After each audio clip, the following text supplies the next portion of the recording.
எந்த இடத்துலையுமே வந்து பார்த்தீங்கன்னா, ஒரு கனத்த குரல் இருக்கு. ம். ஒரு சவுண்டு வருதுன்னா, அந்த இடத்துல யார் இருப்பான்னா, ஃபர்ஸ்ட்டு சிம்ம ராசிக்காரங்க இருப்பாங்கிறத தெரிஞ்சுக்கலாம். ம். எத பத்தி யோசிக்காம, நான் யார் தெரியுமா? நான் எப்படி இருக்கணும்? நான் ம். இப்படித்தான் இருப்பேன். அது சிம்ம ராசி பெண்களாக இருந்தாலும் சரி, ஆண்களாக இருந்தாலும் சரி, கனத்த குரலுக்கு சொந்தக்காரர்கள். ம். அப்படிப்பட்ட கனத்த குரலை அடைத்து வைத்த மாரி கேது வந்து உட்காந்துட்டார். ம். மனசு விட்டு வெளிய பேச முடியாம தவிக்கிறாங்க. ம். எவ்வளோ சிக்கல்கள், எவ்வளோ பிரச்சனைகளை தன் மனசுக்குள்ளேயே போட்டுட்டு ஃபீல் பண்ண வேண்டிய சூழ்நிலை தான் கேது பகவானுடைய தாக்கம் இருந்துச்சு. ஸோ இந்த தாக்கத்துக்கு ஒரு நிவர்த்தி கிடைக்கக்கூடிய அமைப்பில குரு பகவானுடைய 12ஆம் இடம், ம். அதாவது குரு பகவான் வந்து கடக ராசிக்குள்ள உள்ள நுழையிறாருன்னா, சிம்ம ராசிக்கு 12ஆம் இடம்னு சொல்லுவோம். ம். அப்போ 12ஆம் இடத்துல அமர்ந்து அவர் என்ன பண்றாருன்னா, இவருடைய ராசிக்கு 4ஆம் இடத்த பார்க்கார். ம். சிம்ம ராசிக்கு 4ஆம் இடத்த விருச்சக ராசிய பார்க்கறது மூலமாக இவங்க மனசு விட்டு வெளிய பேசலாம்.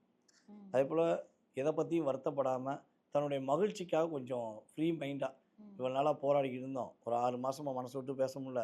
சந்தோஷம்னா என்னன்னே தெரியல அப்படிங்கிற நிலைமைய மாத்தி, கொஞ்சமாச்சும் மன மகிழ்ச்சிக்காக ம். வெளியூர் போறது, அதேபோல வண்டி வாகனங்கள் வாங்கக்கூடிய சூழ்நிலைகள்லாம் கிரகங்கள் ரொம்ப சாதகமான ஒரு அமைப்பை ஏற்படுத்துது.